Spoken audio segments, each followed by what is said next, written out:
हरियाणा में देशद्रोह के केस का विरोध, किसानों ने गिराए बैरिकेड्स। चंडीगढ़ में भाजपा नेता और मेयर को काला झंडा दिखाने पर दर्जनों गिरफ्तार। दो नदी के छोर कभी मिलन नहीं, शरद पवार की पीएम मोदी संग बैठक के बाद एनसीपी की सफाई। एशिया क्षेत्र में शांति बहाली के लिए संपर्क करना जरूरी, यूएन प्रमुख एंटोनियो गुतरेस का बयान। पंजाब कांग्रेस की कलह खत्म होने के आसार, सीएम अमरिंदर बोले सोनिया का फैसला सबको मंजूर। सुनील जाखड़ से मिलने के बाद सिद्धू के चेहरे पर दिखी मुस्कान। लोकसभा अध्यक्ष के घर केंद्रीय मंत्रियों का जमावड़ा, मॉनसून सत्र से पहले मिले 6 मंत्री। वित्त मंत्री निर्मला सीतारमण ने भी लोकसभा अध्यक्ष से की मुलाकात। प्रधानमंत्री मोदी की अलग रक्षा नीति के बाद अब कोई भारत को चुनौती नहीं दे सकता, बोले गृह मंत्री अमित शाह। और सोशल मीडिया पर गलत जानकारियों के कारण मर रहे हैं लोग, अमेरिकी राष्ट्रपति जो बाइडेन ने किया आगाह।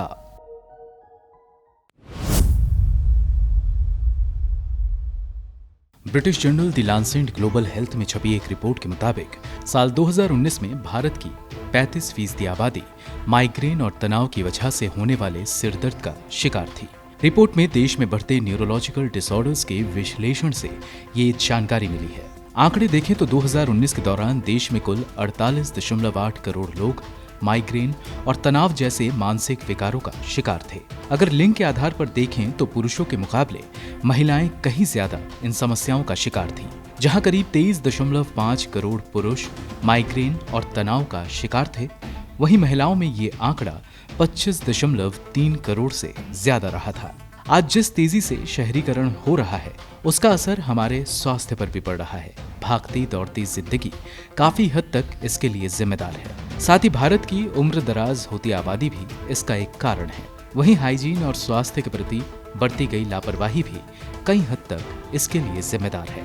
यही वजह है कि भारत में 1990 की तुलना में 2019 तक 29 वर्षों में इस तरह के नॉन कम्युनिकेबल न्यूरोलॉजिकल डिसऑर्डर जैसे स्ट्रोक, माइग्रेन, तनाव, मिर्गी, अल्जाइमर और डिमेंशिया जैसे रोगों का बोझ करीब दोगुना हो गया है, जो 1990 में 4% से बढ़कर 2019 में 8.2% तक पहुंच गया है।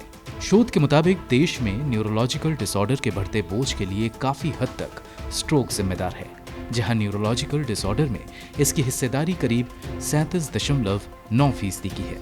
इसके बाद माइग्रेन और तनाव 17.5%, मिर्गी 11.3%। इसकी वजह से ये बोझ और तेजी से बढ़ रहा है। इसके बाद cerebral palsy 5.7%, encephalitis 5.3%, meningitis 4.8%, Alzheimer और डिमेंशिया 4.6% और गंभीर चोटों की वजह से दिमाग पर पड़ने वाला असर करीब 4.1% के लिए जिम्मेदार है। डीटीई के मुताबिक अगर देखा जाए तो स्ट्रोक या आघात एक ऐसा न्यूरोलॉजिकल डिसऑर्डर है जो देश में सबसे ज्यादा लोगों की जान ले रहा है। 2019 में जहां इसके 12.9 लाख मामले सामने आए थे, वहीं 6.99 लाख लोगों की जान गई थी, जिनमें 3.63 लाख पुरुष और 3.36 लाख महिलाएं थीं। स्ट्रोक के बाद सबसे ज्यादा मौतें अल्जाइमर और डिमेंशिया के कारण हुई थी, जिसके कारण 2019 में 1,29,000 लोगों की जान गई थी, जिनमें 73,200 महिलाएं थीं। वहीं पार्किंसन रोग से करीब 45,300, मिर्गी से 32,700 और ब्रेन और सीएनएस कैंसर के कारण 23,700 लोगों की जान गई थी। अगर कम्युनिकेबल न्यूरोलॉजिकल डिसऑर्डर की बात करें तो देश में एन्सेफेलाइटिस की वजह से करीब 91,900 लोगों की जान गई थी। वहीं मेनिंजाइटिस की वजह से 34,700 और टिटनस के कारण 7,330 जाने गई थी। वहीं यदि न्यूरोलॉजिकल डिसऑर्डर से होने वाली कुल मौतों को देखें तो इनका सबसे बड़ा कारण स्ट्रोक है, जिसकी इसमें हिस्सेदारी करीब 68% थी। इसके बाद अल्जाइमर और डिमेंशिया के कारण 12% और एन्सेफेलाइटिस 5% मौतों का कारण था। स्पष्ट है कि न्यूरोलॉजिकल डिसऑर्डर से होने वाली देश में कुल मौतों को देखें तो उनका सबसे बड़ा कारण स्ट्रोक था, जो न्यूरोलॉजिकल डिसऑर्डर से होने वाली करीब 68% मौतों की वजह थी। इसके बाद अल्जाइमर और डिमेंशिया के कारण 12% और एन्सेफेलाइटिस 5% मौतों का कारण था। ब्यूरो रिपोर्ट, गो न्यूज।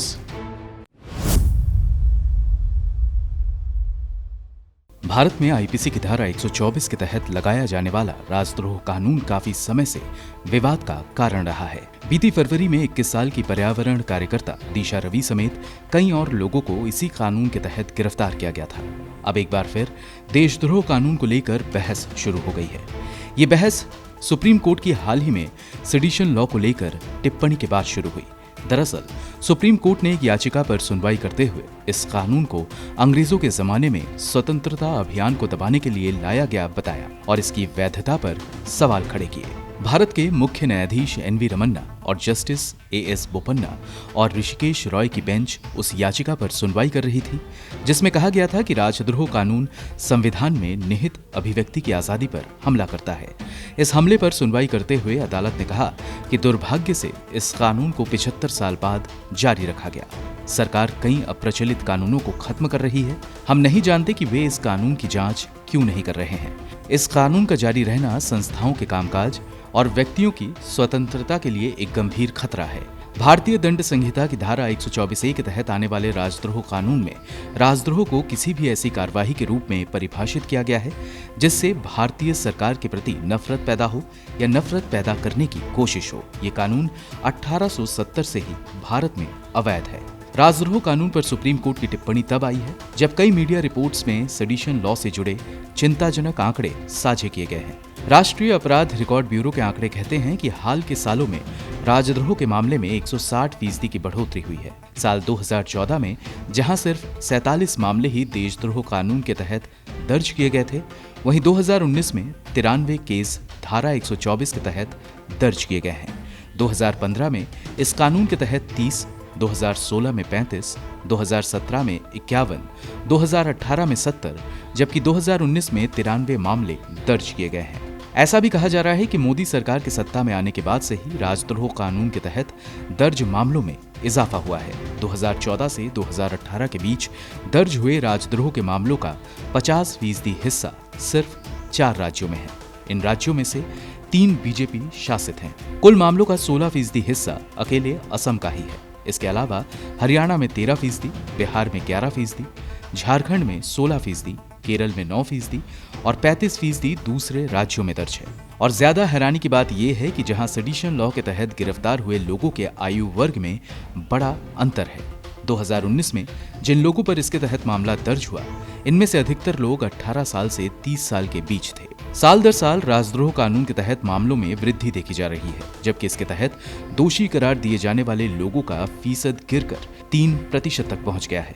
एनसीआरबी के अनुसार 2016 में 33.3% लोगों को राजद्रोह का दोषी करार दिया गया था, जबकि 2019 में ये दर घटकर 3.3% हो गई है।